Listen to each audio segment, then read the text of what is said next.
Shalom. Today's Daf Yomi. The Daf Yomi being recorded on Friday for Shabbos Kodesh is Bava Metzia Pei Zayin. We're going to start on Pei Vav on the base 86b, 4 lines from the bottom. It's dedicated for a Shemira for Am Yisrael, a Yeshua for the Chayalim, Matzah for the Shvuyim. So the Gemara is discussing the verses that discuss when three angels visited Abraham at the beginning of Parshas Vayera. So the Gemara asks, "Man ninu shlosha nashim?" Who are these three men? Gemara explains they are Michael, Gabriel, and Raphael. They are the angels of Michael, Gabriel, and Raphael. Michael shabal vaser et Sarah. Michael came to tell Sarah she was going to have a baby. Raphael shabal rapes Avram. Raphael came to heal Abraham. Gabriel azal mahapre stone. Gabriel went to destroy stone. Gemara says, but how could that be? It wasn't just one person who went to do stone. That the angels came to Sodom in the evening, not one but two. Gemara says the Azal Michal Bahadei that Michal went with him to save Lot. And Dekanami, indeed, you can infer this because it states that God, that He destroyed this city, not multiple, but one person. It doesn't say they did it. Shmami, no, we see from here one angel did it. Gemara says, why is it the case that when Abraham offered the angels food, they took it right away, but when it comes to Lot, they didn't? Why is it different than with respect to Abraham? It says he did exactly like it said. Why with respect to Lot does it say that he urged them a lot, meaning to say that they weren't eager to do it. So it says From here we see that you can refuse a katan, a small person, i.e. Lot, and not a gadol, i.e. Abraham. And it says and it says, I'll take for you bread. That Abraham said, I'll fetch a little bit of bread. And then it says, then Abraham had promised them bread, but instead he ran to the cattle. So Amar Rabbi Lazar Mikanchit Tzadikim Omer Ma'at V'Osim Harbei. A tzaddik says a little and does a lot. Rishayim, but the wicked ones, Omrim Harbei, they say a lot. V'Afil Ma'at Eina Muslim, they don't even do a little. I mean, now where do we see that the wicked ones, they say a lot but don't even do a little? Me Ephron. From Ephron, by Ephron, the Karksiv, it says by Ephron, he says, Eretz Abrameo Shekel Kesef. He says, this land is worth 400 pieces of silver. Sof Ksiv, Vayishma Avram El Ephron, Vayishkal Avram Ephron, as a Kesef Asher de Berbaz Neme Ches, Arba Meos Shekel Kesef Over Socher. That he promised him the shekel kesef that was over socher, that was the best, most impressive type of currency, meaning to say the lo shaki mine el kantari, that Ephraim would only take the type of coins that were called kantari coins. These are extremely valuable type of currency.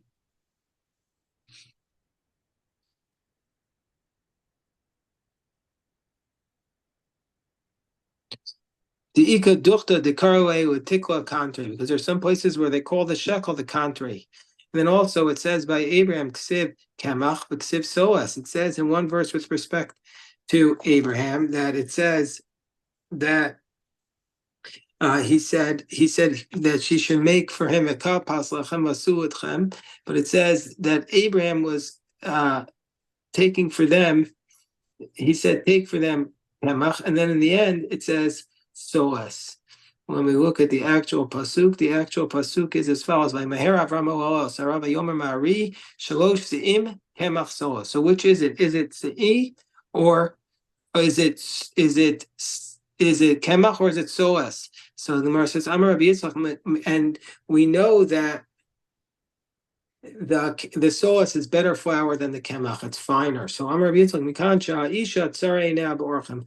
The wife she's got stingy with respect to guests, yoter mina ish, because more than the man. Because we see from this place that Avram told to prepare soas, and she wanted to do kemach. Ksiv, it says Lushi Vasiugos.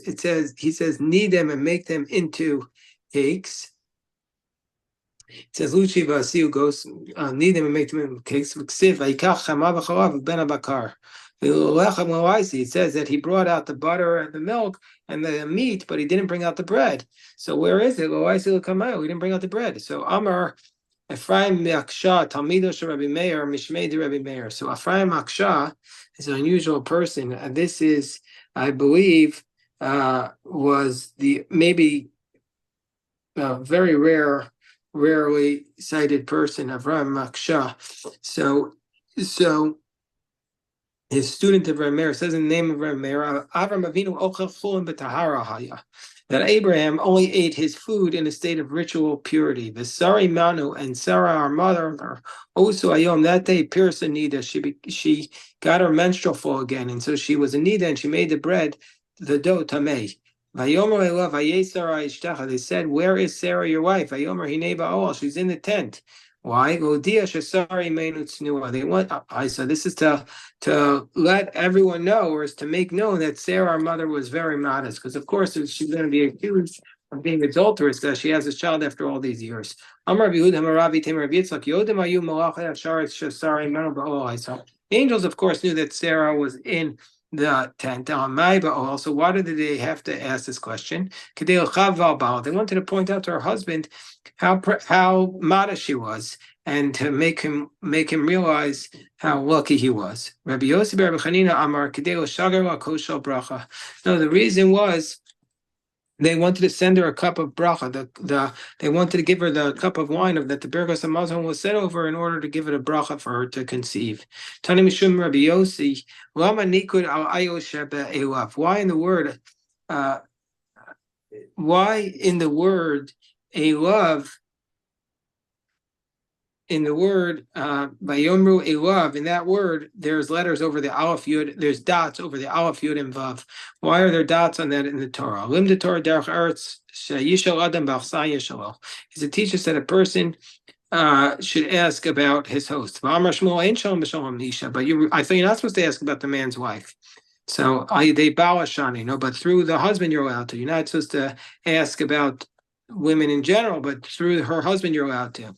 And then Sarah says, after I've withered haiseli, and now we'll have this flowering. Amarav Chizda achar shenispoa abasar v'rabu hakamatin nisadan abasar v'nispashtu hakamatin v'chazer ayofilu imkomo. So after her flesh withered up and she got a lot of wrinkles, then the skin became beautiful and the wrinkles were smoothed out and the beauty returned to its place. It says, Vadoni zakin, and my husband is old. V'ksiv ani zakanti.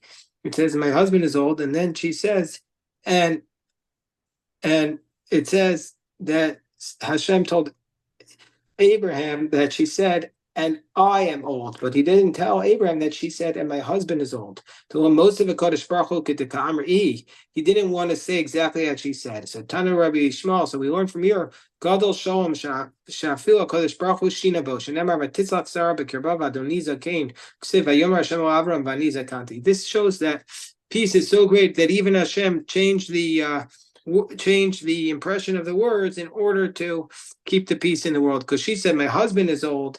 But Hashem left that out of the conversation.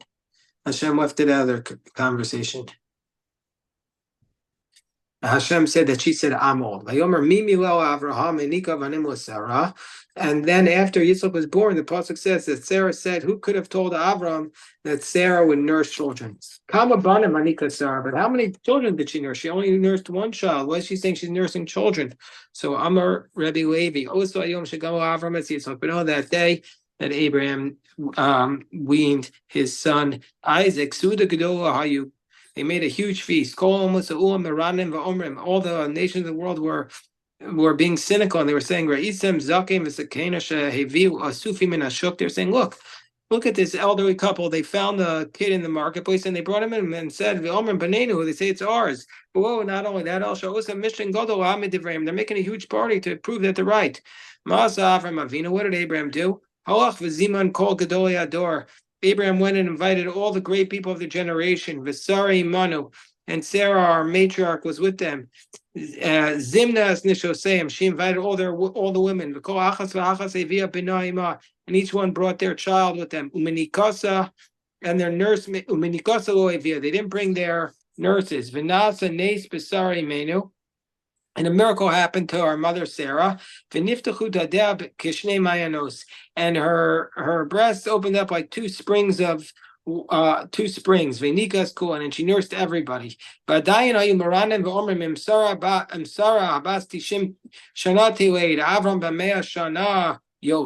said, okay, that wasn't enough for them. If they said if Sarah was 90 years old, fine, she could give birth. But Abraham, how's he going to have a child at 100 years old?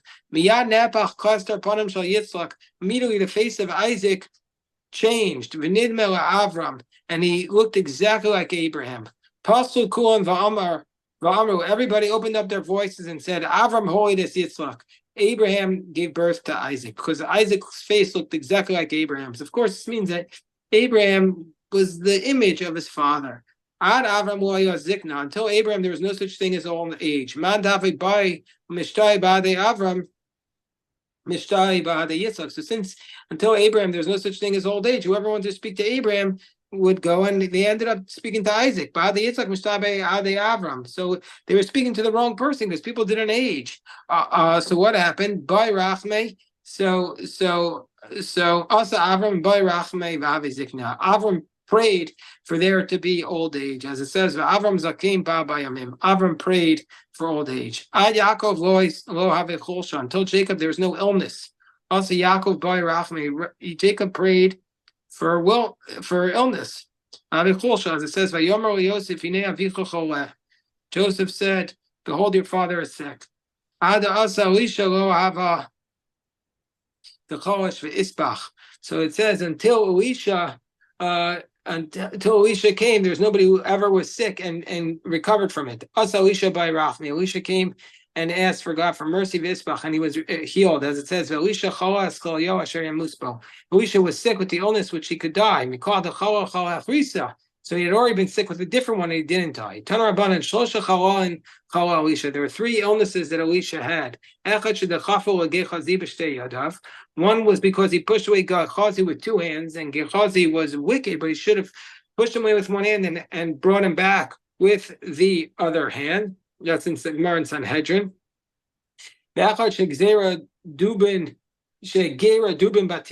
one because he caused the bears to attack the children. When he was leaving the city of Yericho, Elisha was accosted by a bunch of kids, and as a result, he cursed them, and two bears came out from the forest and killed 42 of them. So he was punished for that. The Echad Shemespo, and one was which he died, as it says, he became sick with something that he would die from. So the Gemara goes on with our Mishnah. The Mishnah says, he says, before they start to work, he sent his son back and said, go make sure that you're telling them, I'm not going to give you an open-ended food. I'm only giving you bread and beans. So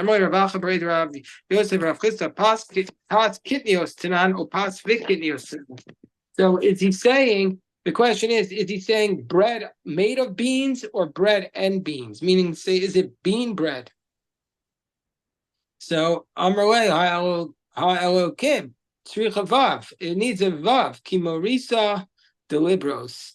And it needs a Vav as large as the pole that was used by the sailors on the river Libros. Meaning to say, of course, it's bread and beans, not bean bread. So the Gemara says, he says you don't need to specify. It obviously follows the custom of the land. What does the word akol mean according to Rabbi Shimon Gamliel?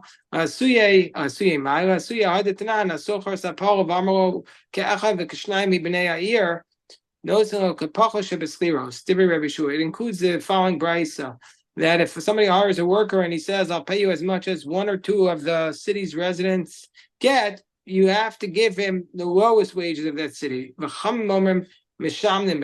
they compromise between them. That's all it means. Okay, so now we're on to the next Mishnah. These are the workers. This is what workers can eat according from their boss's food according to the Torah. The Torah allows the workers to eat the following type of food. So what are these types of food? If somebody's working with food that's attached to the ground, meaning to say he's harvesting the work from the ground, meaning to say if he's harvesting, then during the time of the harvest he can eat, and if it's something removed from the ground, meaning to say before it was completed, at which point you have to take the meiser or the chalo, b'davar shegidulo min haaretz, and also they're working with something that grows from the ground. So that's what you're allowed to do. You're not allowed to take of things that don't go from the ground. If you're like harvesting diamonds, you can't eat those diamonds. And these are things that you can't eat. If you're working with something that's attached to the ground, you're working with something that's attached to the ground. If it's not finished, like it's still growing. Like for example, if you're weeding out, Rashi says, and you're weeding out the onions if they're not done. Or something that's removed after it's completed, meaning say then you have to take the meiser from it. Or something that doesn't grow from the ground. So the Gemara says, like you can't eat the milk or the cheese if you're nursing it. So how do we know that you're allowed to partake in this food? When you come into the vineyard of your friend and you can eat from it. Okay, we know you can eat from a vineyard called Mile Mino. And how do we know you can eat from anything? We learn out from Karam. Just like a vineyard is davar shegidulo karko b'shas gmar malachto po v'ochavo. Just like a vineyard is something that grows from the ground and a worker can eat from it when he is picking its fruit. So too, anything that grows from the ground while you're picking it, you could eat from it. How can you compare the two? The vineyard, you have to do olos. What does that mean? That if there's a cluster of grapes which is not complete, the Torah says you have to leave it for the poor. So how can you say it's the same case? So Gemara says, Gamrina mikama. We learn now from the standing grain that's also entitled to him. Kama gufa minoan. How do we know that the worker is entitled to the grain? Because it says kisava b'kama sarayacha v'katafta milus biyadecha. When you come into the grain of your friend and you pluck the ears with your hand. Malakama shekain chayevas b'chala. Just like standing grain that is obligated on challah, so it's different. So how can you learn from it? So the Gemara says, how do you know this grain you're entitled to is grain that is obligated on challah? Maybe it's even stuff which is not yet obligated on challah. Like for example, or it's not going to be obligated on challah. Like for example, rice. So the Gemara says, Asya kama kama. No, because we learn out by comparing kama to kama. It's written here when you come into the field of your friend. It says about the Omer, and this is on the Daf Yomi for the 32nd day of the Omer. It says from the cutting of the kama. Just like barley, you have to take challah. So too, we're talking about the type of grain which you get chayev in challah corn. So the Gemara then says, but you can challenge that. But what about grain which is standing up, which is obligated in challah? So karam yochil. So the Gemara says, well, the vineyard will prove that that's wrong. You can't learn anything from a karam because it's obligated in olos. So the Gemara says, kama tochiach. So we learn out from the grain. What's it tzada? What's the common denominator? It's something that grows from the ground. Workers are allowed to pick it when they're the workers are allowed to eat it while they're picking it. Anything that grows from the ground, but whenever the time of the picking, the worker can eat from it. Where it says, just what about the common denominator from them is that they both have a side of it that's used on the mizbeach. The grapes, they're used for the nesachim, the wine libations, and the grain is made for mincha. So how can you say you learn from that to other things? Maybe we include an olive, since that's also brought on the mizbeach, because you pour the oil as a libation. You pour the oil in with the minchos. Gemara says v'zayis b'ma'atzad asi, but an olive, how can it be compared to the kerem and the kama? So the Gemara says, first of all, the olive is called hugufe kerem ikri. The olive itself is called a vineyard. It says Shimshon burnt down the Philistines' field from the Migadish vad Kama vad Kerem Zayis. So we see from here an olive grove is called a Kerem Zayis. Amar Papa, yeah, but it's called a Kerem Zayis. Kerem Zayis ikri, stamalo ikri. It's called a Kerem Zayis, but not a regular plain Kerem. Mikom makom kasher. So still, how do we know? How do we know that it's only those cases? Still difficult. How do we know it's not only those cases that have an aspect to them that could be brought on the altar? It says with a sickle. See, anything which has to be harvested with a sickle. But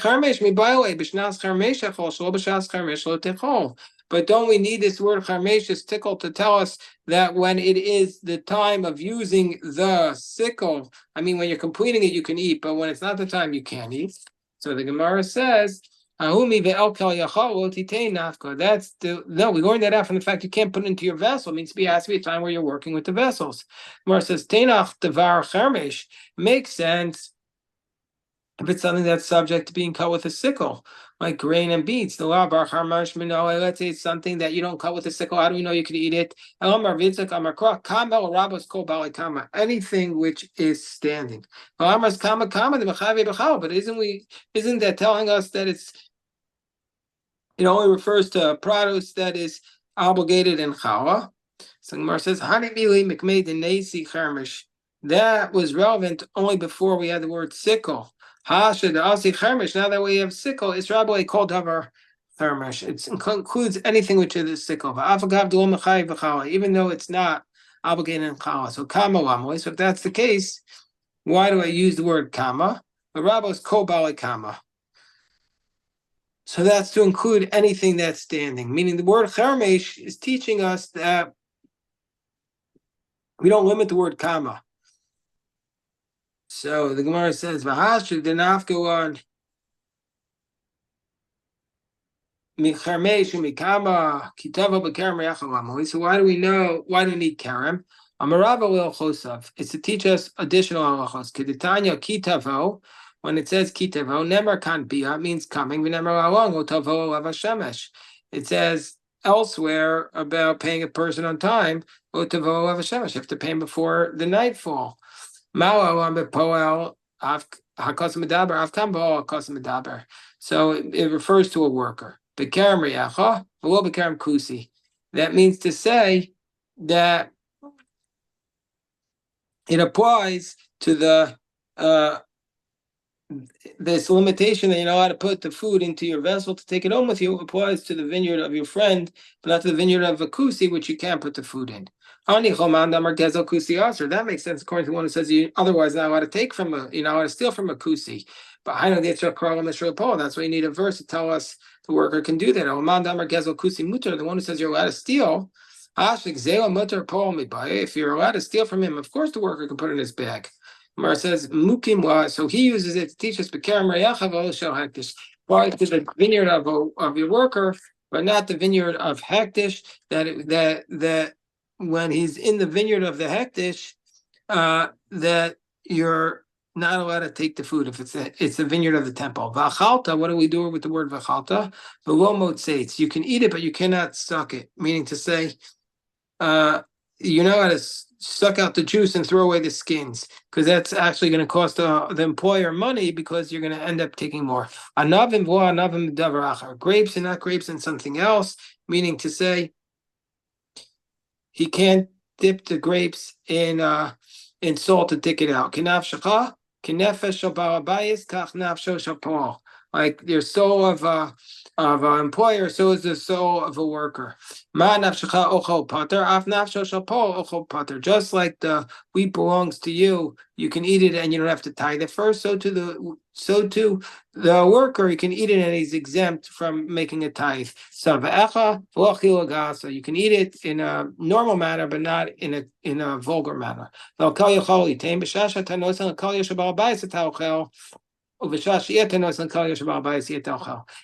only eat it when you're picking the fruit, but afterwards you can't eat it. Okay, this is obviously a lot of beautiful things in this daf, and we'll review it on Shabbos Kodesh. We'll have a beautiful daf. Okay.